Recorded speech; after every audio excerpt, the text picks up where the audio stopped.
faci, Felix? Felix? Nu, nu faci. Felix. Aici bine, hai asta. Hai, transmite-i lui Dumitru din buricul târgului Da. un mesaj.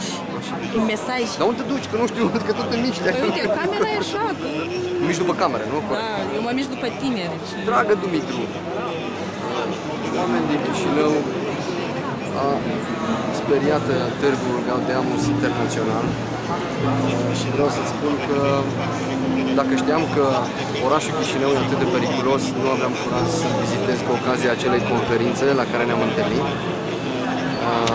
Despre romanul tău a vorbit și Ioan Bogdan Lefter.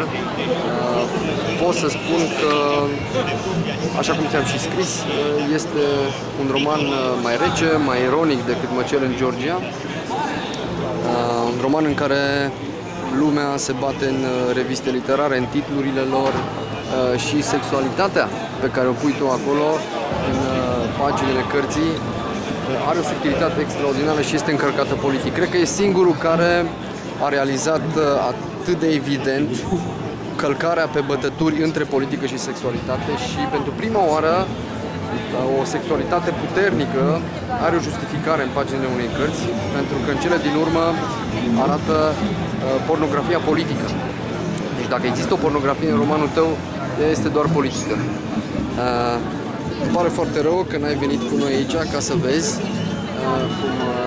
îmi pare rău că n-ai venit cu câteva ziare comuniste ca să le arătăm că ceea ce se întâmplă aici e foarte adevărat.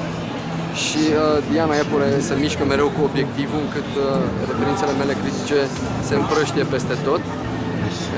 Sper să aibă mare succes cartea ta și sper să și râdă multă lume, pentru că tu faci dintr-un teatru extrem de pestriți, faci un spectacol de bună calitate și de un limbaj special, foarte plastic, foarte colorat, pe care eu am început să-l selectez pentru viitoarea cronică la roman, care va apărea în Poesis Internațional numărul următor. Te pup! Mersi, Felix!